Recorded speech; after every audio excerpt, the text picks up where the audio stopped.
Well, I just want to begin by extending my condolences to the Floyd family. They exemplify spiritual nobility. That's very important. Long history, 400 years of black people having to come to terms with these kinds of vicious murders and assassinations and attacks. But I think what we're really experiencing here, though, brother, and I say this in all honesty and deep sadness, but I think we are witnessing America as a failed social experiment.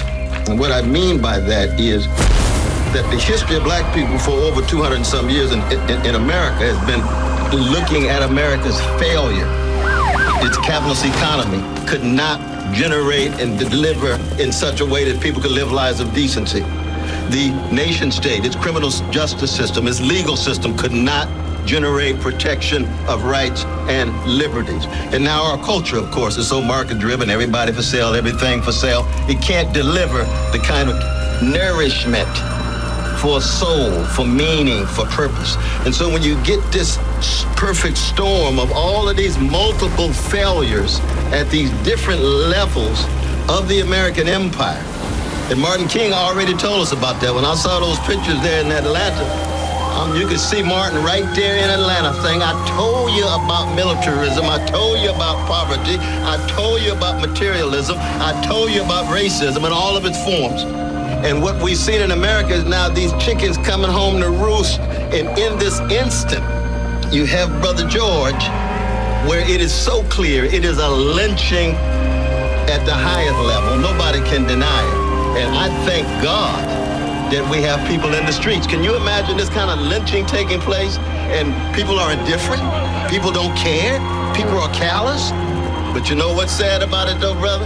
At the deepest level? It looks as if the system cannot reform itself.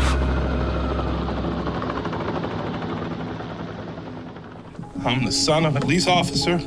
My cousin is a police officer. And my other cousin, East Point, police officer. And I got a lot of love and respect for police officers, down to the original 8 police officers in Atlanta that even after becoming police had to dress in a YMCA because white officers didn't want to get dressed with niggers. And here we are 80 years later. I watched a white officer assassinate a black man. And I know that tore your heart out. And I know it's crippling. And I have nothing positive to say in this moment, because I don't want to be here. I'm duty bound to be here to simply say that it is your duty not to burn your own house down for anger with an enemy. It is your duty to fortify your own house so that you may be a house of refuge in times of organization. I'm mad as hell. I woke up wanting to see the world burn down yesterday because I'm tired of seeing black men die. He casually put his knee on a human being's neck for 9 minutes as he died like a zebra in the clutch of a lion's jaw. So that's why children are burning to the ground. They don't know what else to do. So my question for us on the other side of this camera is, after it burns, will we be left with charred, or will we rise like a phoenix out of the ashes? It is the responsibility of us to make this better right now.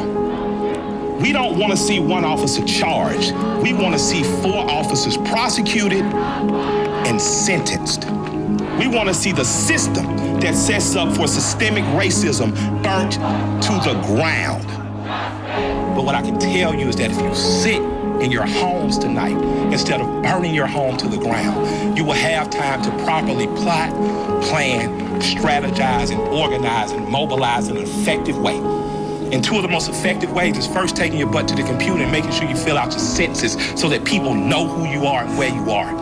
The next thing is making sure you exercise your political bully power and going to local elections and beating up the politicians that you don't like.